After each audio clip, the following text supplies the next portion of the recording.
Hi guys, it's Kelly here and I'm back with another video for Honeybee Stamps. Today I am using the Out West red rubber stamps. This also has dies. We'll be using those as well. And then for the sentiment, we are using Saddle Up. I did not use the dies today, but they are available. So for this video, we're going to talk about how we kind of can tackle a more involved scene in coloring, because sometimes it can be really overwhelming. So for this one, because it's a red rubber stamp, I'm going to remove the foam out of my Misty because the red rubber stamp has the foam built in.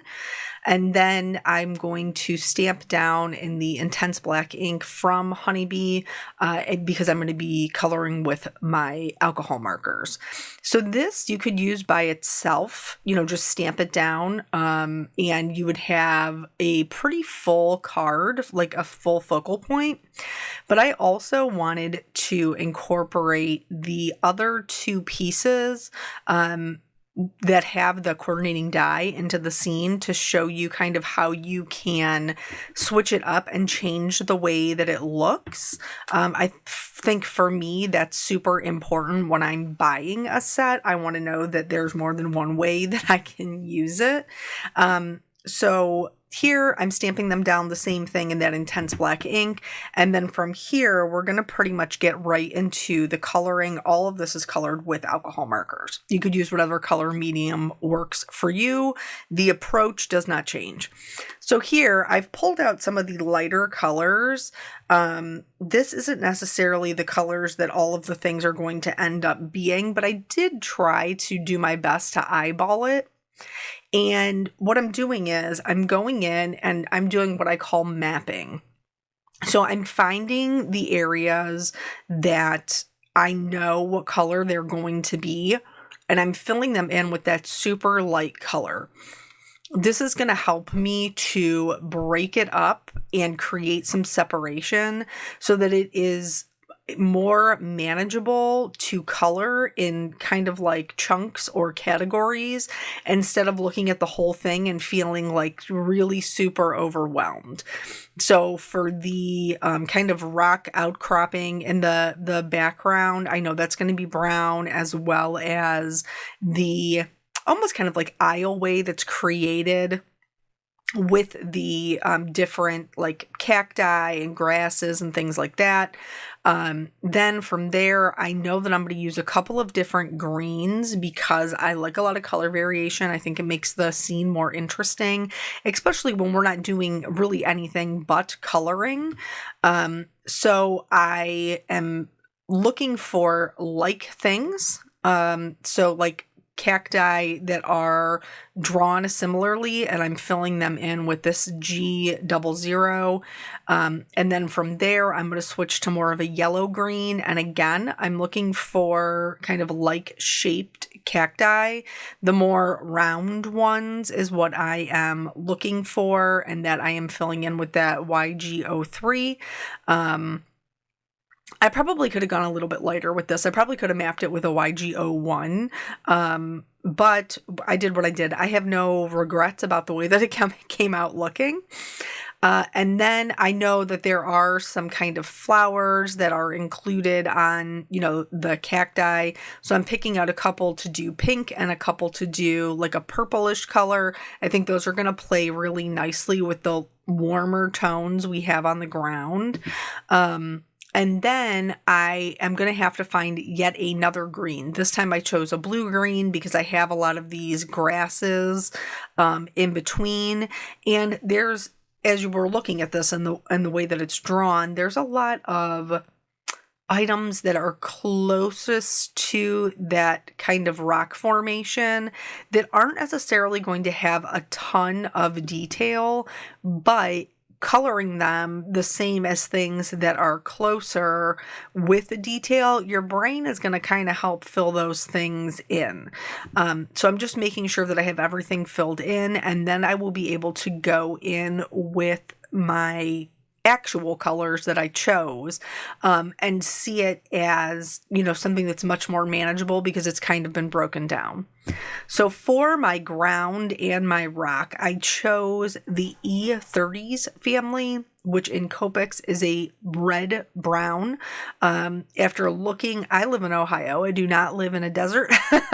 And I have not really been to any desert states, really. So I did do some looking at some pictures to make sure that I was kind of going to get my color right. I chose to do a day scene here, but you absolutely could do this, with a sunset or a sunrise, and that would be super pretty. But basically what I'm doing is I'm going in, I'm finding the areas that I want to add my shadows. Now, for the most part, that means 2 places or 2 points where, 2 points where 2 things meet. Why can't I talk? Who knows? Anyway, and then where one object lays over another. So here I'm going in and I'm adding a lot of shadows to where my items are, because they would be they're sitting on the ground and that's where they're meeting the ground. So they would be casting shadows. So a lot of that is really decided by kind of what is drawn there. Now, there are some textural lines and things like that that are drawn into the ground. And I'm going to play those up too, just to make it a little bit more interesting and not just have this wide expanse of unshaded area. I did do like kind of darker shading closer to the front and lighter shading further from the back, because that would be like kind of off in the distance and we wouldn't necessarily see as much of those dark shadows the further it got away from us. I apologize for being off the screen. I will come back around in just a minute. So I'm working from my darkest color out to my lightest color. If you are a little less confident with your coloring or a little bit more scared of those darker colors, that's totally fine. Just lay out your shadows with your lightest color and work towards your darkest, and then from your darkest back into your lightest. So for the kind of rock formation in the back, I do want this to be a little bit darker, but I want it to be a very similar color to the ground. I want there to be some separation, but I don't want it to be that different, because in all of the pictures that I looked in, for the most part, it wasn't. It was pretty much the same kind of reddish brown as the ground. So I'm going in with an E59 and I'm laying in my shadows with that. It is darker than the E39. And so when I go over that color with the E39, I will add in kind of those reddish hues, and it will act as a way to, I call it color glazing, but it kind of changes the base color and adds in those warm tones. So it almost creates like a darker version of the color that you're already using. I do this a lot with grays too. So I am making sure that I'm adding shading, but also that I'm leaving some areas for some highlights, because without those light areas and the dark areas, we aren't going to have any dimension without those, kind of peaks and valleys. So from here, I'm just going in, kind of blending everything out. I will eventually stretch this scene out, but I'm not there quite yet. You could, like I said, absolutely just stamp this and leave it as is without adding the other 2 pieces, but I really just enjoy kind of mixing it up and changing things up. Also, I'll show you how I blend in those pieces, those die cuts, to help make the scene seem as if it was intended to be that way. So for these rounder ones, they kind of have a lot of peaks and valleys. So there's a lot, they're very round, but there's a lot of areas where the spikes are lifted and there's, the concave pieces in between. So I am just adding my shadows to those darker areas to help give it a lot of dimension. One of the things with alcohol markers is if you are putting a lighter color over a darker color, it can kind of lift it sometimes and make your shadows darker or lighter than what you intended. You can just go back in with the marker and darken those back up. That is what I do. And in this case, I will be doing that. So these are, I think this is a super fun scene because sometimes it's nice to just like stamp it and just go, like be lost in your thoughts. And, like I always, whenever I'm doing anything, I'm pretty much listening to music. In fact, I even had somebody I used to work with who I think it stopped playing because it was it was on a commercial or something. I always had music playing even when I was dispatching. And he walked in my office and he was like, "It's so weird. It's never quiet in here because you're always listening to music." And in the past, probably 6-7 months, I have recently found audiobooks, which I shared with you guys. So I have been listening to those a lot more often than music. But it does, kind of allow me to kind of be lost in thought and enjoying, just the coloring and the making. I am still working on my cross stitch. I am making my son a Christmas stocking. And I know some of you had asked about seeing that, and I think maybe either I can show you in a live or maybe I can take a picture and post it in the channel. Let me know which one of those would work better for you. So here I've moved on to my next green combination. We started with the yellow greens. Now we're going more of a true green, and the true greens I kept for the kind of more traditional shaped cactus, I guess. This is the cactus I think of when I think of a cactus, is this general shape, kind of with the arms. They're not branches, right? They're arms. I think we had this conversation once. But anyway, so I am using a couple of different colors, especially for the ones that are up close.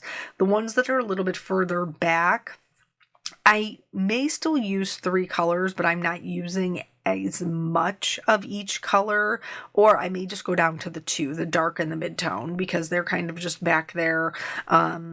And we wouldn't see as much detail, which helps give our scene depth by switching up the way that we're coloring, not necessarily changing the colors, though you could knock them back. Like if you're using brighter colors, which I tend to do, you could knock them back with some grays, and that would also help push them into the background because they would have less saturated color. But another way that you could do it is just by, changing the amount of colors that you're using and the amount of detail that you're providing. So those ones, like I said, a more traditional green. And then I am going to do a blue green, but I'm actually going to do it 2 ways. So for what do you even call that? The desert grass. I'm sure it has a name. If you are from a desert area, can you, they're not, what are those things? Tumbleweeds? They're not tumbleweeds. They're grasses in the desert. And I'm sure they have a name beside desert grass. But am I thinking of, I think maybe I'm thinking of pampas grass, but I don't think that's right either for what's in the picture. Anyway, but I'm going to do those a more desaturated combination. So I'm going to do those with a BG 72, 75, and 78. And that 7 in the beginning kind of denotes how bright it's going to be. And because it's a 7, you can, tell that it's going to be pretty grayed out. And so I'm going to do that. And again, the grasses that are up front will have more kind of depth and dimension, whereas the ones that are in the back, I'm only going to use, maybe there's 1 of 2 colors, or maybe I'll just use some kind of some dotting of just a couple of different shades, not really anything that's going to be like the flicking of the detail and things like that. So for the ones that are just kind of like mounds of grasses, I am going to still use a blue-green, but I'm going to use a brighter blue-green combination. I think I ended up going with a BG49, a BG09, but then I'm going to bring back that BG72 and kind of knock it back so that it helps to create a difference in the colors. And for all of these, I'm kind of just turning my marker on its side and kind of like tapping it in. And then this will give me a lot of different color variation and a little more reliant on your brain to kind of fill those areas in. But you can see as we are continually adding color, this whole scene is really coming together. All these different greens and the, different levels of saturation and vibrancy, also, the how much detail that we're putting into them. So you can, see how the edges are kind of like a little bit soft with the brown. I think I went out to an E30 or an E31. You could just leave that here and it would be more like kind of a vignette kind of scene, like a little vignette. Is that how you say that? I can't remember. But anyway, so you could totally leave it like this, stamp a sentiment on it, and it would be great. I'm going to extend it out just a little bit to create a full scene because I'm going to add in those other pieces. So for the flowers, I chose to go with kind of a middle of the road pink. They're an R50s family. So not as bright, but not as desaturated as they could be. And then for the purples, this is definitely a brighter one, but there are not as many. And I'm using more of the 9 and the 6 than I am of the 4, at least for these particular flowers. And then we'll bring in some of the brighter colors in the pieces that are going to be in front. So we'll see a little bit more of those there. For the next section, I am going to do the sky. Now, again, I chose to do a daytime scene, but you could do, beautiful like night sky or a sunset, a sunrise. You can really mix it up, and this would be a great place to kind of bring in extra color. So here what I'm doing is I've chosen my brightest blue as a BO2, and then I'm just kind of flicking it into different areas. I still want it to appear as if there's some softer clouds in the background. The clouds that are drawn there are going to be pretty white. Because they already have lines. So I do want there to be kind of an illusion of some lighter clouds in the background. So from that BO2, I'm going to work out, going over top of it and then slightly extending out a B01, a B00, and then a B quadruple 0. If you find that you have been a little bit too heavy-handed with your sky colors, and I was here, I'm going to bring in the colorless blender to kind of help me create those lighter areas. So fear not if you have gotten too blue of a sky or other things, and you're trying to leave a little bit of a break for some clouds. The colorless blender can really help you out because it really just moves that color around. So if you are consistent with it, you can, move it so that you can get the look that you originally intended. So as far as, I hope you guys had a good, if you live in the US, I hope you had a good 4th of July weekend. We did lots of swimming. We did lots of hosting and lots of fireworks. Normally we're not fireworks people, as far as like letting off our own or anything like that. But, we did take the kids to see fireworks. The city that we live in puts on fireworks like the day before usually. It was a beautiful night. We had great weather. No complaints about that. And they put on a very nice show. back to the card. So here I am adding just a little bit of shadows to my clouds. I don't want to be too heavy-handed with my grays because I'm really just putting in the shadows. I want my clouds to be nice and, white. But I'm going to blend those out with a C1, and then I will go in with that B kind of quadruple zero and go back over that so they don't look too storm cloudy, you know what I'm saying? And just add a little bit of that blue, kind of like it would be, picking up from the sky. And then I will, like we talked about, going in and extending out that scene to make it match my skyline. I will do that, and I'm going to do the same thing with the ground that I did in the center. I'm just kind of going to be continuing the lines out for what I think will look the best. But there isn't like a right or a wrong way to do this. Like you're pretty much just kind of going with whatever your heart thinks is going to, be copacetic with the scene you've already got going on. So using those same colors. So we did go and see the fireworks. That was on Thursday. Then one of my closest friends from childhood, she usually does a fireworks show. So I had reached out to her and was like, hey, you guys doing fireworks? And she was like, I can't do them on Friday. I'm going to do them on Saturday.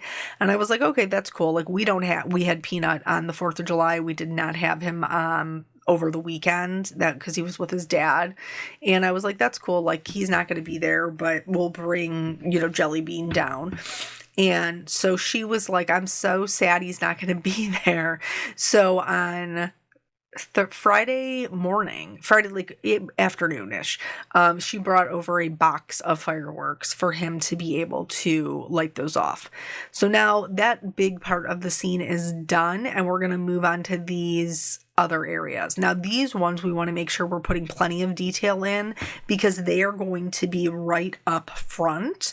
So this is where we're going to take our time kind of with our shadows, where those two things, two objects meet, where, one sitting in front of the other. We're going to make sure that we're, really paying attention to those things and putting in, the detail with our coloring. But the things that we've already done stay the same. So I'm still using the same greens that I used before. I will be pulling in more of the pinks and purples. And the ones on the bottom, I think you could probably get away with coloring like full florals, but I actually colored them more like succulents. So I let like some of the teal, bleed into the purple, or, some of the blue green, that 70s family, bleed into the pink, just to kind of mix those up.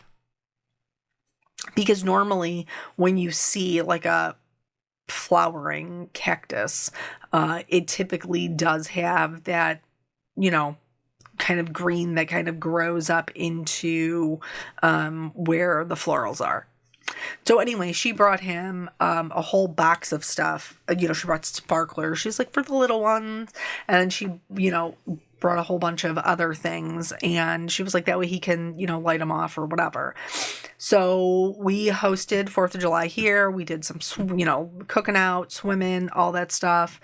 And then that evening, it was just like our family, me, my immediate family, I should say, me, my husband, and our kids, and then my best friend and my goddaughter. So we did fireworks together kind of after everybody went home, and the kids did sparklers and, lit off some fireworks, and that was fun. So then the next morning, Peanut tells me, he was like, I want to go to Aunt Amy's for fireworks. And I was like, well, we'll have to talk to your dad to see.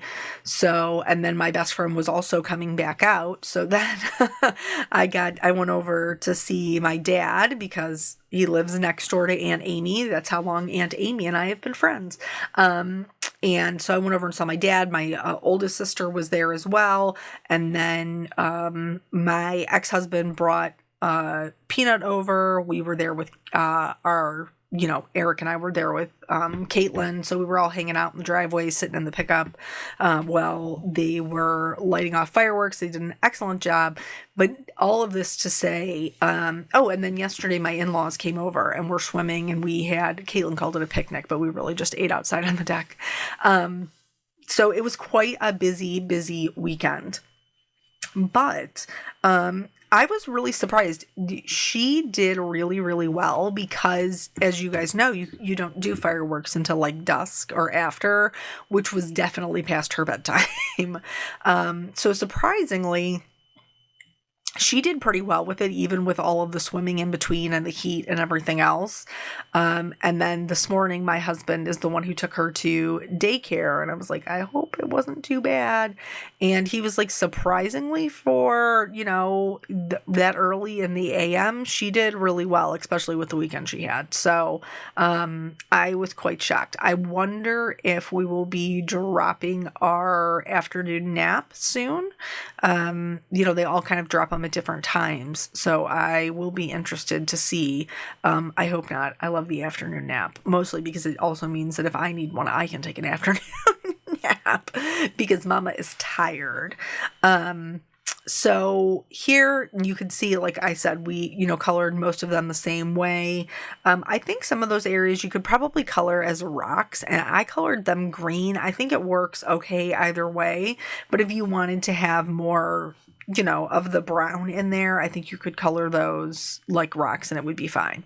So these are the only two dyes for the Out West set because the other one is the full scene. So here I kind of messed around with how I wanted them to lay. I didn't want to cover up too much of the cacti on the front right. So I did scoot the littler one, over a little bit further. And then this one, kind of over to the left. Right now, I realize that it looks a little crazy because we have those white edges. But I'm going to go in and basically whatever color is behind it is how I am coloring to blend them in. So if there is a cactus that's a yellow-green behind it, then I'm coloring in the yellow-green. If there is a cactus that is a blue-green behind it, then I'm coloring in the blue-green. If there's land behind it, I'm coloring it that same, kind of reddish-brown. And the real trick of this is to not just fill in the color, but if there is something you've colored, like the rounder cacti, we did the texture, with the striping, you have to add that in too. Otherwise, it's just going to look like it is a plain green background and it's not going to blend into the scene. So that's what I'm doing here. I'm going back in with that darker yellow green, and you can see right away how much better it blends into the background.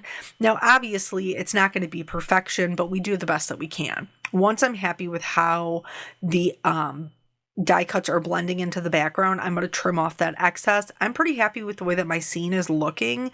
So for now, I am just going to stamp my sentiment, and then I will get in kind of to more of that detail work that I super enjoy and I feel like kind of sets the card apart. So for the sentiment, I didn't want to cover up any of the coloring that we did. So I chose to just stamp it and heat emboss it. I treated it with my anti-static tool, and then I did stamp it twice with our Brilliant White pigment ink. I chose the sentiment from Saddled Up that says keep your heels down, head up, and your heart wild. I thought that was, really cute, and it fit in nicely. I can't remember if I said, we know there's typos in Saddled Up. They're being pulled, and so the ones that you will be ordering will be the fixed version. So then I decided I wanted to tie in that white sentiment to a little bit of a border. I love a framed look. And so I just trimmed off a little bit. It's just got 1/8 of an inch border of some white cardstock. And I feel like between the sentiment and the clouds and the border, that's kind of help bring everything together. You could probably do a colored one as well, but I just felt like the white kept it nice and clean, which is the look that I prefer. So then from here, I am, of course, going to add some shimmer because I am me and I glitter all the things. So I added it to the cacti, to the flowers, just so that there was a lot of nice little shimmers in there. And then here is where like the white gel pen is super helpful, especially with the cacti. So I did add some white highlights along that rock outcropping. For the taller one here that's kind of right up front, I did more of like flicking strokes to act as my pine needles, because that is the type of, like, they have the longer spiky ones. So that is how I treated those. For the ones that are a little bit, they're not the round ones, because those have like really furry ones. But the ones in between, they kind of remind me of like the Pokey character from the original Super Mario. Those ones I did not flick, I just did dots. And then for, like I said, the round ones, I really kind of flared them out. I was super happy with the way that this came out. I hope that it gives you more confidence to kind of tackle these more involved scenes. Thank you guys so much for spending your time with me. I really appreciate it, and I will catch you on the next video. Bye.